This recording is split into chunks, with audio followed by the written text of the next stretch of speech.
Assalamualaikum warahmatullahi wabarakatuh.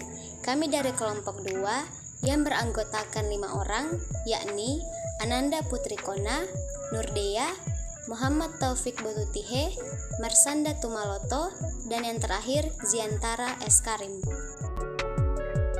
Materi yang akan kami bahas ada 3. Yang pertama, aspek perilaku pada penganggaran. Yang kedua, aspek perilaku pada auditor atau audit internal. Yang ketiga, aspek perilaku pada profit planning atau perencanaan. Masuk pada materi pertama, yaitu aspek perilaku pada penganggaran. Menurut Mulyadi 1993, anggaran merupakan suatu rencana kerja yang dinyatakan secara kuantitatif, yang diukur dalam satuan moneter standar dan satuan lain yang mencakup jangka waktu 1 tahun. Pada dasarnya, aspek keperilakuan dari penganggaran mengacu pada perilaku manusia yang muncul dalam penyusunan anggaran dan perilaku manusia yang didorong ketika manusia mencoba untuk hidup dengan anggaran. Ada 4 unsur-unsur utama dalam anggaran. Yang pertama, keseluruhan rencana atau merupakan penentuan kegiatan yang dilakukan pada waktu yang akan datang. Yang kedua, kegiatan perusahaan atau meliputi seluruh kegiatan yang akan dilakukan oleh semua bagian-bagian dalam perusahaan. Yang ketiga, dinyatakan dalam angka atau unit yang dapat digunakan pada semua kegiatan perusahaan yang bermacam-macam. Yang keempat adalah periode tertentu atau keseluruhan mengenai apa-apa saja yang akan terjadi pada masa yang akan datang. Ada beberapa fungsi anggaran. Yang pertama, anggaran merupakan hasil akhir dari proses perencanaan perusahaan. Yang kedua, anggaran merupakan cetak biru perusahaan untuk bertindak yang mencerminkan prioritas manajemen dalam alokasi sumber daya organisasi. Yang ketiga, anggaran bertindak sebagai suatu alat komunikasi internal yang menghubungkan beragam departemen atau divisi organisasi yang satu dengan lainnya. Yang keempat, dengan menetapkan tujuan dalam kriteria kinerja yang dapat diukur. Anggaran berfungsi sebagai standar terhadap mana hasil operasi aktual yang dapat dibandingkan. Yang kelima, anggaran berfungsi sebagai alat pengendalian yang memungkinkan manajemen untuk menemukan bidang-bidang yang menjadi kekuatan atau kelemahan perusahaan. Yang keenam, anggaran mencoba untuk mempengaruhi dan memotivasi baik manajer maupun karyawan untuk terus bertindak dengan cara yang konsisten, dengan operasi yang efektif dan efisien, serta selaras dengan tujuan organisasi.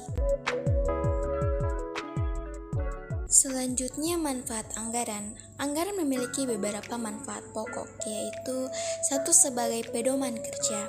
Anggaran berfungsi sebagai pedoman kerja dan memberikan arah serta target-target yang harus dicapai oleh kegiatan-kegiatan perusahaan pada waktu yang akan datang.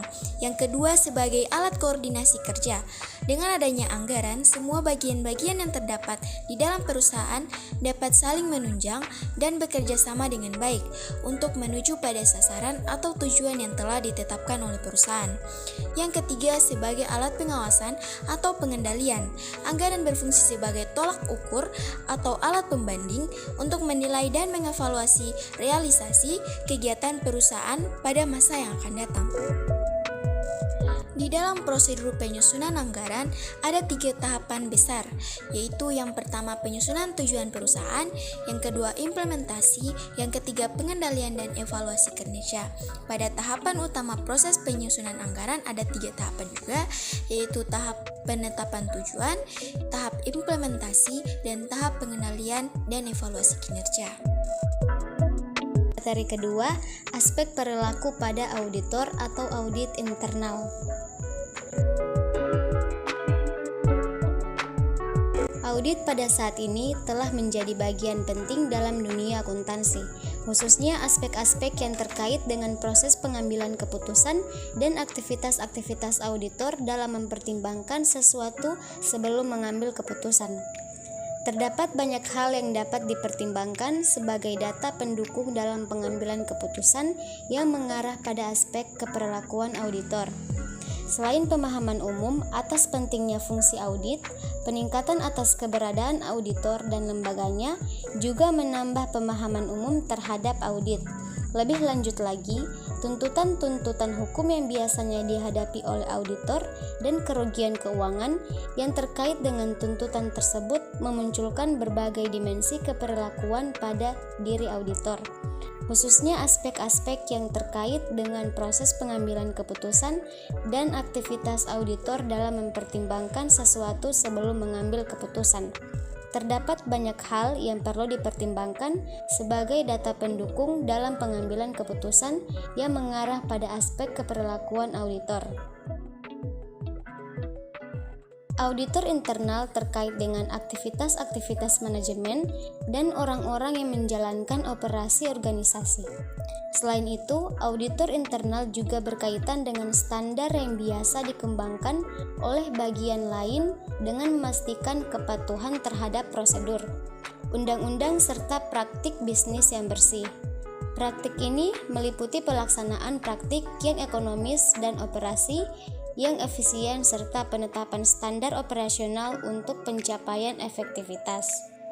Hakikat dari audit adalah proses pembuktian oleh orang independen, imparsial terhadap suatu asersi manajemen dengan menggunakan judgement atau pertimbangan dan bukti yang membuktikan atau evidential matter.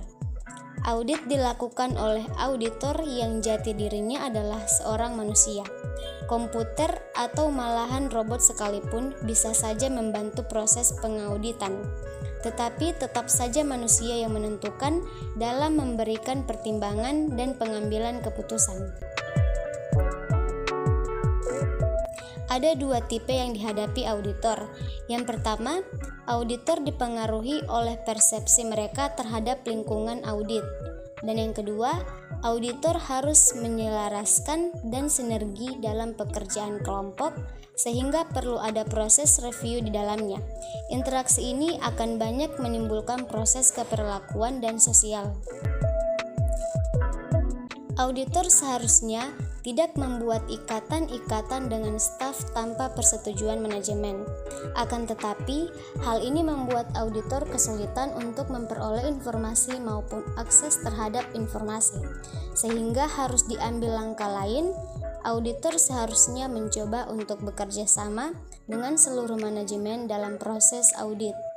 Hubungan yang akrab dan berulang dapat meyakinkan pihak manajemen bahwa auditor berada di pihak mereka.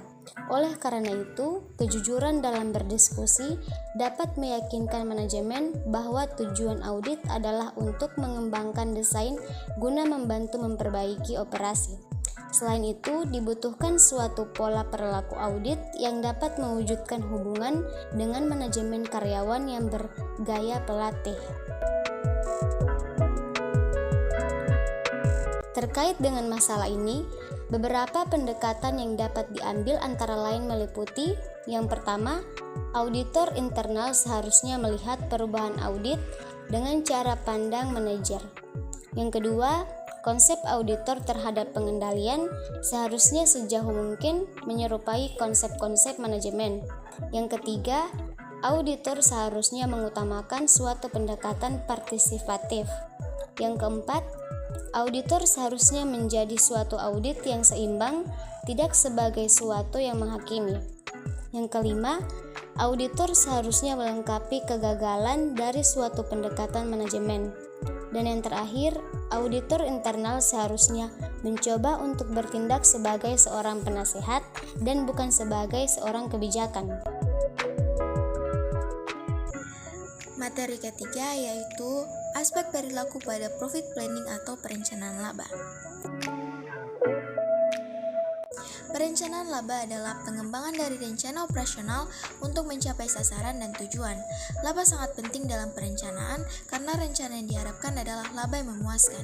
Secara fundamental, 3 pendekatan dapat dipilih dalam menata sasaran laba. Yang pertama adalah metode a priori. Sasaran laba mendominasi perencanaan. Pada permulaan manajemen, menentukan spesifikasi suatu tingkat imbal hasil yang diharapkan dan kemudian menuangkan realisasi dari sasaran tersebut melalui perencanaan. Yang kedua adalah metode posteriori. Sasaran laba merupakan subordinasi dari perencanaan dan dinyatakan sebagai suatu hasil dari perencanaan. Yang ketiga adalah metode pragmatik. Manajemen menggunakan suatu standar laba yang telah diuji dan disetujui oleh pengalaman. Dampak lingkungan perencanaan. Lingkungan perencanaan mengacu pada struktur, proses, dan pola interaksi dalam lingkungan kerja. Ukuran organisasi dan struktur, gaya kepemimpinan, jenis sistem kontrol, dan stabilitas lingkungan adalah beberapa faktor yang mempengaruhi lingkungan kerja di mana perencanaan terjadi. Dengan demikian, dalam satu lingkungan, tindakan spesifik oleh manajemen puncak dapat menyebabkan perilaku yang menguntungkan dan menghasilkan budget, sedangkan tindakan yang sama di lingkungan yang berbeda dapat menyebabkan perilaku yang tidak diinginkan dan hasil anggaran disfungsional. Ukuran dan struktur dari pengaruh perilaku manusia dalam organisasi dan pola interaksi dalam penetapan tujuan, implementasi, dan kontrol dan tahap evaluasi, proses perencanaan mempengaruhi struktur organisasi. Sistem perencanaan juga harus berusaha untuk menghilangkan atau mengurangi ketidaksesuaian tujuan yang serius. Aspek struktur organisasi biasanya dinyatakan dalam hal sentralisasi dan desentralisasi. Desentralisasi perusahaan akan memerlukan sistem yang meningkatkan partisipasi seluruh perusahaan, kerjasama, dan koordinasi. Gaya kepemimpinan juga mempengaruhi lingkungan perencanaan organisasi. Gaya kepemimpinan otoriter dikontrol ketat di mana perlu untuk efisiensi dan kontrol mendikte pendekatan manajerial untuk menangani bawahannya. Gaya kepemimpinan otoriter dengan jelas memfasilitasi koordinasi dan pengendalian kegiatan, terutama ketika tanggung jawab untuk tugas-tugas yang jelas. Gaya kepemimpinan demokratis Likert mendorong keterlibatan dan partisipasi dalam penetapan tujuan dan pengambilan keputusan karyawan.